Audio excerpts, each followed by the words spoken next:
Hi guys! Magandang gabi! Welcome back po dito sa Gandara sa your channel for showbiz update. Andito na naman nga po akong muli nagbabalik. Ang nagmamaganda ninyong kachismosang Kimpa, wala na pong iba si Gandara upang maghatid sa inyo ng latest update and fresh happenings patungkol kina Kim Chiu and Paolo Avellino. And para nga sa gabing ito, abay pag-uusapan nga natin ang pagiging consistent talaga ng Kim Pao na dahilan para umano po, mabad trip na naman yung mga taong sakit na sakit sa kanilang mga mata na nakikita ang Kimpaw. Ayan, wagi na naman nga tayo for today's video. Yes, ang tagumpay at ang huling halakhak ay nasa atin, kaya hayaan nyo lang ang mga bashes na yan. Ma-high blood. Ma-high blood ng ma-high blood. No pakels tayo sa kanila dyan. Nakakatawa nga eh, 'di ba? Kakatawa na kasi sila panay paninira. Ang daming kumbaga lagi sinisira yung mood natin, pero sorry na lang dahil nasa atin pa rin ang huling halakhak. Ganoon naman talaga pag pili tayong down ay never silang magtatagumpay. Pero bago tayo mag-start pala, no? Ay saka isang patunay ng relationship ng Kim Pao kasi si Paolo Avellino abay talaga namang hindi po mawala sa tabi ni Kim Chiu. But before that, sa mga hindi pa nakaka-subscribe sa ating channel, maaari lamang na pindutin po ninyo ang subscribe button natin at notification bell na nandiyan sa baba para mag-updated po kayo at ma-notify tuwing may bago tayong chika at balita hinggil sa Kim Pao. Basta mga balita na may kinalaman kina Kim Chiu and Paolo Avellino, sagot na natin yan. And grabe guys, ito na nga, very Latina. Itong si Kim Chiu. Grabe, napakaganda ni Kimi. Lalo na sa kanya pong kasuotan kanina sa huling tapatan. O 'di ba? Ganda ng suot ni Kim Chiu. Maganda talaga siya magdala ng damit. Talagang po siya, kumbaga ay sentro ng atraksyon na parate si Kim Chiu. Ganda, 'di ba? Ayan, mo natin, flex muna ang kagandahan ni Kim Chiu. Grabe ka, malaki naman talaga ang ganda niyang Kimi natin na yan. Anyway, sabi ni Madam Rosemary dyan, ang Kim Pao Highs, ito sa malaking patunay din na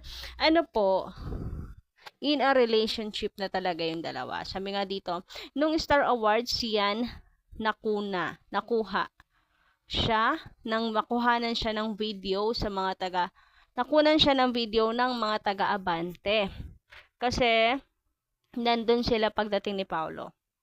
Kumain pa daw dun sa loob si Pao at hindi na umupo sa harap with the nominees. Nandun siya sa backstage with Kim kasi host si Kim nung time na yon. O, diba? Parang magnet na talaga yung dalawa. Ayaw na pong mawalay sa isa't isa. Lalo na si Paolo, talagang pinupuntahan niya parate. Ito yung sinasabi nating hindi si Kim ang gumagalaw, ang nagpapakita ng motibo talaga si Paolo Avellino. Mas clingy siya. Siya yung mas gumagawa ng moves. Lalaki siya eh. At dapat lang naman yun.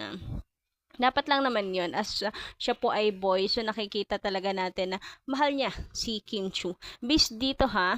So lagi naman 'di ba may nakikita tayo si Paolo pumapasok sa dressing room ni Kim. Daming ganyan, daming mga videos patunay.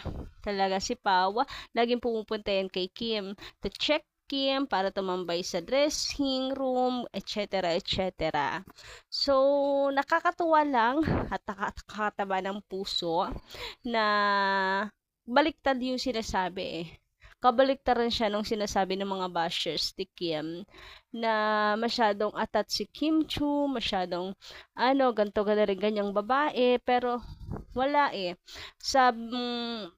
Yung nakikita natin na patunay sa likod ng camera ay talagang si Paolo Avellino eh. Si Paolo Avellino talaga. Gaya niyan, lagi talaga silang magkasama at si Pao yung pumupunta talaga kay Kim Chiu. Siya yung naghahabol kay Kim. Yun, naalala ko rin yung tamang term. Kasi di ba lagi sinasabi nila, habol ng habol si Kim kay Paolo. No, si Paolo ang habol ng habol kay Kim. Ibig sabihin magjowa na talaga sila sa galawang to ha. Anyway, sabi naman ni Madam Corazon Reyes, hindi sila friends. Magjowa yan. Alangan namang magkasama pa din mag-jogging at biking kahit tapos na ang May Love Will Make You Disappear. Oh, di ba? May promo o wala, ganyan talaga sila eh. Ganyan talaga ang Kim Pao. Yan na talaga sila. Lagi silang magkasama, together always, you beside me. Hindi kasi pang promo ang Kim Pao. Alam mo yon. Actually, mas madalas pa nga yung pangsusoko ng mga fans kasi napakailap sa social media ng Kim Pao. Parang may mga times nga na ayaw nilang ipaalam na magkasama sila kasi may kanya-kanya silang videos, pictures, kanya-kanya, hindi magkasama.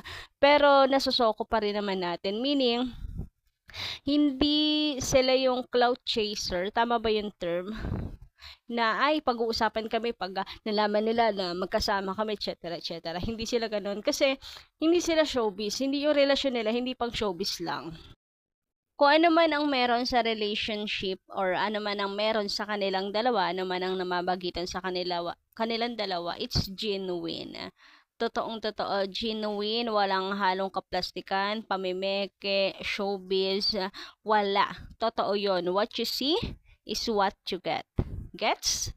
Sana mag-gets nyo na. And speaking of lagi magkasama, jogging, workout, kahit tapos ang May Love Will Make You Disappear. So, eto na nga. Latest update natin ngayon about sa Kim Pao. Magkasama mag-gym ang Kim Pao. Always together talaga sila. Ayan. Nakasanayan na nilang dalawa yan na they are together every time na mag-jogging, exercise. Ewan na lang talaga kung meron pang hindi maniniwala sa sa dalawang to. Basta kami, sapat na yung mga ganitong resibo at patunay. Ang sarap nga pagmasdan ng Kim Pao. Solo-solo pick pa kayo, magkasama naman.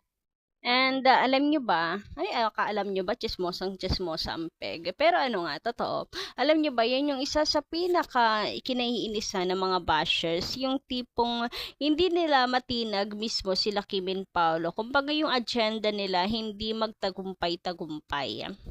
I mean, anumang subok nilang sabihin na showbiz lang Kim Pao, promo lang, wala talaga. Even friends, hindi, dahil ayaw daw ni Pao kay Kim dahil may asawa na to, which is si hindi silang tatagumpay dahil araw-araw tayong masaya sa mga ayudas. Alam niyo yun kasi pahigpit ng pahigpit ngayon ng Kim Pao.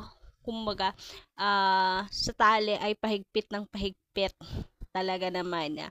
Patibay ng patibay nga sabi ni Paulo. Pero ngayon pahigpit ng pahigpit talaga. Yung pundasyon natin, yung kapit, yung tali. Grabe. Hindi po yan basta-basta matitinag na. Napakahigpit talaga ng yakap. Yakap? Ay ano ba? Yung basta ang samahan lalo ng mga Kim Pao fans lalong tumitibay dahil dito sa mga pinapakita ni Kim and Paulo. Patibay talaga sila ng patibay. In fairness, totoo siya. Hindi lang sa salita kundi sa gawa. Nakikita din naman talaga natin sa kanilang dalawa. And eto na nga, totoong-totoo talagang hindi na mapaghiwalay ang Kim Pao. Yes, hindi mapaghiwalay kaya iyak ng iyak. Malamang iyak-iyak na naman ngayon ang kabilang kampo na walang ibang ginawa kundi batikusin at palabasin na showbiz at promo lang ang Kim Pao. Okay? Nasa 5th week na po ngayon ang May Love Will Make You Disappear, and for sure after pag natapos ng May Love Will Make You Disappear hanggang ngayon ganto pa rin silang dalawa, sweet, always together, dahil yan sila in real life, walang pamemeke. Tanggapin na nila yung sinabi ni Paolo pagdating kay Kim Chiu, hindi niya pinefake. And kung talagang hindi niya gusto si Kim, hindi siya magdadalaw-dalaw, pupunta parati laging nasa dressing room ni Kim Chiu. 'Di ba? Am I right? And si Paulo pa ang nangungulit kay Kimi, halimbawa ayun nga pag-jogging, may pag-chat, text, katok, ano ba? Kung sino daw unang magising, etc. So gustong-gusto kasi ni Pao talaga nakasama si Kim Chiu, yun yung totoo. Kasi gustong-gusto niya lagi nakasama si Kimi. And eto nga may paparating na namang event and magkasama na naman silang dalawa. O, di ba? Nasa atin ang huling halakhak, masaya na naman tayo. Dami na namang ayuda na paparating guys na atin pagsasaluhan. Pagsasaluhan talaga mga ayudas ng mga susunod na araw. Anyway, hanggang dito lang muna aking update. Thank you so much guys sa inyong pakikinig. And don't forget to click the subscribe button and notification bell for more updates. Maraming salamat.